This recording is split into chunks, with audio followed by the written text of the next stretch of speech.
Officials from the Office of the Secretary of Defense are on the island for a week for what they call an academic trip for Project Pele, a nuclear power reactor with mobile capabilities for the Department of Defense, with an order of magnitude cost of around $0.6 to $0.7 billion.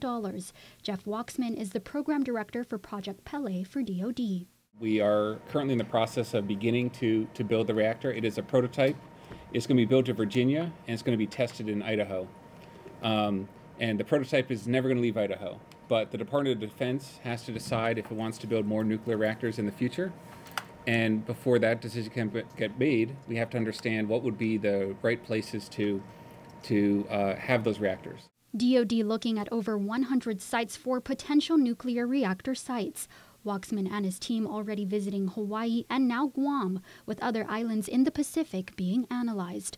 And while Waxman reiterates there are no concrete plans to bring a reactor to the island and that the visit is to gain an understanding of power needs, power resiliency, and requirements to inform decision makers on the ideal locations for the reactor, they are also here gathering environmental, political, and cultural information. Specific locations that are culturally sensitive. There's the drinking water is a concern.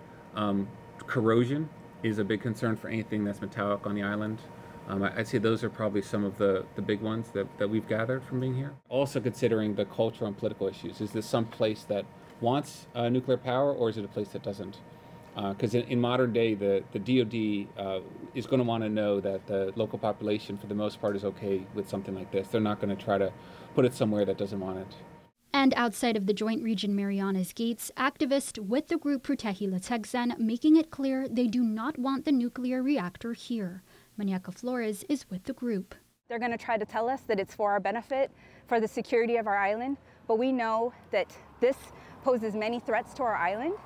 You know, for instance, if they need this nuclear power generation to support the missile defense system, should we be attacked, these nuclear reactors will pose tremendous harm to our community, to our island, including permanent contamination of our groundwater, of our soil, and also exposing our community to nuclear radiation and death. Flores questioning the potential impacts of the project. When we think about nuclear power generation, we have to think about nuclear waste.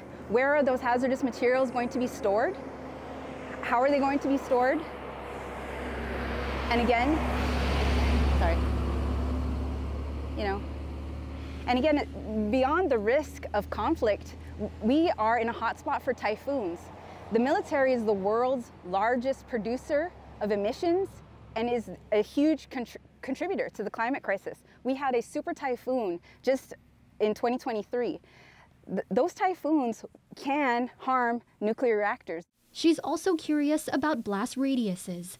Waxman explaining the harm of being in the vicinity of a broken nuclear reactor. He says one of the misperceptions about nuclear danger is around uranium, but he contends the real harm comes from... The harm comes from when you run a nuclear reactor for a while, you will have waste products. So in the same way that if you run your car, the waste product is things like carbon dioxide and carbon monoxide. So a nuclear reactor has its own waste product gases, things like cesium. And so those gases, if they were to get out, and you breathe them in, it would, if you breathe in enough of it, it could increase your risk of cancer. So that's really what the fear is, if you were to be in the vicinity of a nuclear reactor that were broken. He adds the reactor is small with not much radioactive material, in addition to encapsulated fuel with containment systems. He says in a 500 bomb attack scenario, all radioactive material is not going to be released at once. Meantime, the prototype is in the process of being built in Virginia to be tested in Idaho sometime around 2025.